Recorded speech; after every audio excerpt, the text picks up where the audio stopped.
All right, Duracoat versus Cerakote. Who is the real king?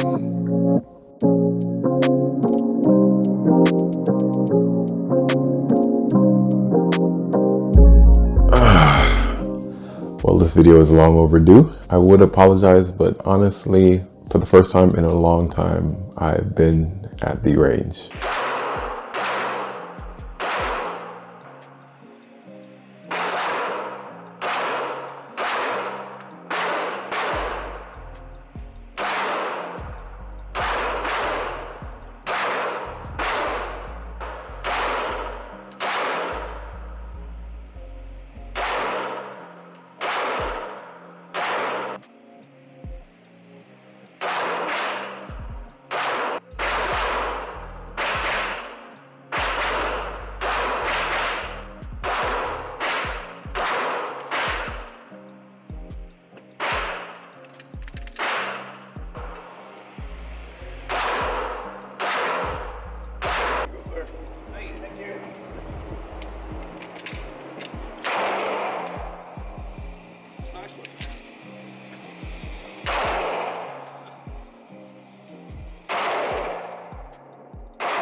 It's crazy, but yeah, it's neat looking though. Yeah, I appreciate it.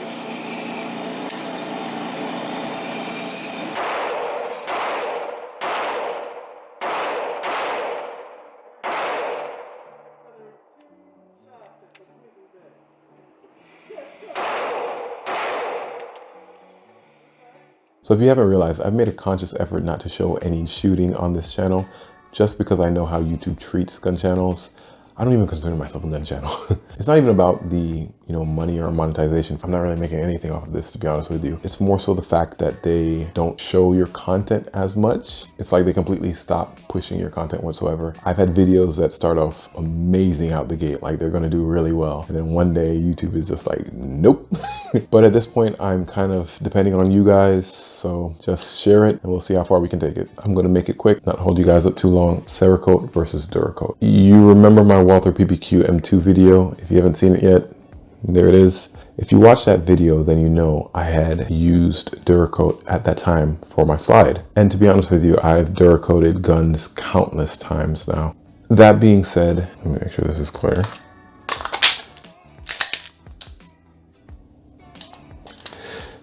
This is not Duracoat anymore. This is Cerakote. H series to be exact. And yes, I also did this myself. So why? Well, I'll show you why.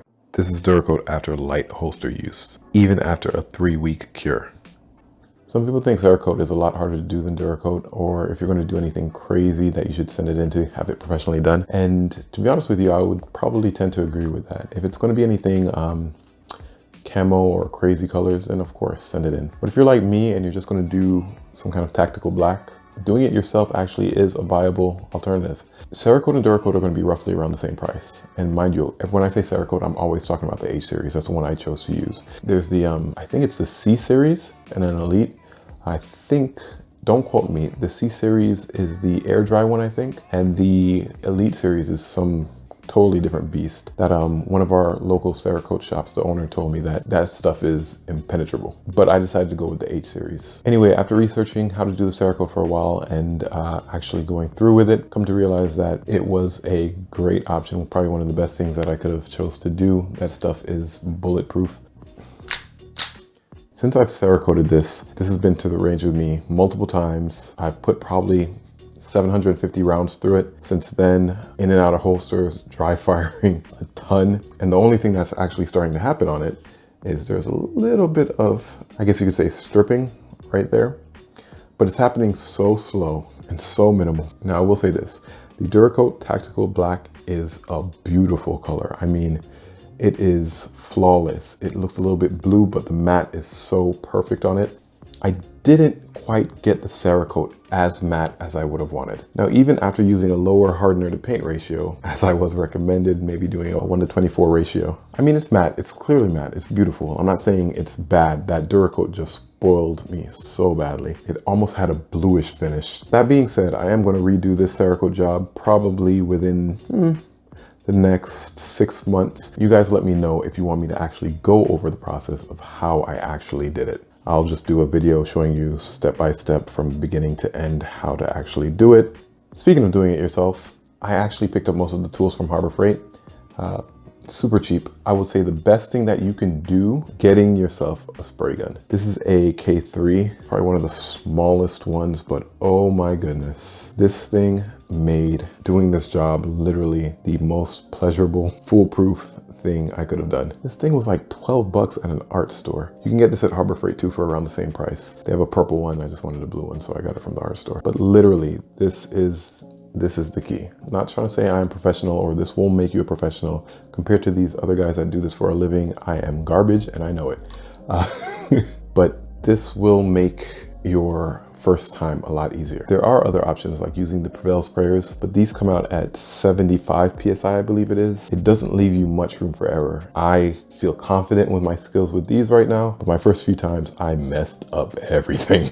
So on the topic of strength, Cerakote versus Duracoat, Cerakote is a ceramic paint, whereas Duracoat is epoxy based. It's like comparing a paper house to a brick house. They're not in the same league as far as strength is concerned. Now, Duracoat is stronger than like Rust-Oleum or regular spray paint. That's a given. But H series Cerakote, even the C series, it's just not in the same playing field. And God knows what that Elite series does. I've heard that stuff again is something, just the toughest thing ever. As far as applying them, for the most part, they're both similarly easy to apply, especially with the spray gun. The part that's obviously harder if you're using the H series Cerakote is going to be oven baking that or curing it, as well as if you make a mistake or you just want to do it over, you obviously need like an air compressor and a sandblaster to strip away. Now, like I said, Harbor Freight has majority of the tools. I got the sandblaster there. I could have got the spray gun there, the spray gun hose, the connectors. You can even get the air compressors there. Oh, and can't forget the aluminum oxide to clean or strip your parts. If you even wanted to buy a sand booth, they have them there. So it's up to you. Aside from those main tools, the only other place I had to go to was Home Depot. I got wire, a bunch of coil wire. You can get that pretty easy. This is steel wire, I forget the gauge. And then I bought these hooks as well. So let's just say this would be the slide, and then hooked on there, hook it in the oven rack, and that's pretty much it. Simple stuff, guys, as long as you have that DIY mindset. Also, there's these wooden dowels. Make sure you get the right size and then put a little bit of tape around the edge, and then you can actually put this into the slide and paint it freehand, or you put them, set it up on a beam or a bar somewhere and hook the slide up to it and paint it from there. And some other little small stuff like strainers, gloves, mask, whatever you need. So yeah, as if it weren't obvious, my thoughts on Cerakote versus Duracoat. Cerakote is the way to go. The prep is a decent amount harder. The painting is the same. I don't think it's any harder than painting with Duracoat. The cure time is a pain. If you mess up, it's a pain. If you want to strip it, you're going to completely and start over, it's a pain. In the long run, it probably will cost you a little bit more now that I consider all the stuff that needs to go into it. But once you have it, you're set to go pretty much as many times as you want. And if you like to do it, like me, I'm a creative, so I like to do that stuff. So I'll probably end up doing it twice a year on all my guns anyway. If you're going to do Duracoat, I would probably recommend doing it for any polymer piece, not any metal piece. It doesn't seem to adhere as good to metal no matter how well you prep it. I personally would only do it on anything plastic or polymer. But the beautiful part is even if you do it on a metal slide, it's so easy to take off and put back on. And speaking of taking it off, hold on one second. If you decide to do Duracoat and you want to strip it completely, you don't have to sand it off. Buy this from Home Depot. I'll let you guys see it really quick right here. This is an epoxy remover, and just spray this on anything Duracoat related. And like in 10 minutes, you could just wipe it off like it wasn't even there to begin with. It just falls off, crazy. Also, Duracoat is probably a great paint to just practice with. If you have the spray gun and you just want to practice, start over, practice, start over, practice, start over, and then maybe prep yourself for Cerakote. Why not? That's technically what I did. So yeah, me personally, I'm happy where I'm at with Cerakote right now. I think I'm just going to continue Cerakoting everything, and I might even step into Elite series. I heard you can't get as matte, so maybe not. I know I'm going to redo my PPQ with a stupid low ratio. I don't care what they say. I'm probably going to go like a 28:1. I want it to be matte. The duller, the better, which ironically is how the Tactical Black Duracoat looks. So like I said, if you guys want to see me re-Cerakote my PPQ from scratch, in a few months maybe, just leave a comment below and let me know if you really do want to see that. I will more than happily record the entire process for you. So that's it. For me and mine, it's Cerakote. But Duracoat's fun too. Love you guys. Hope you enjoyed. Please remember to like, comment, and subscribe, and I will see you in the next one.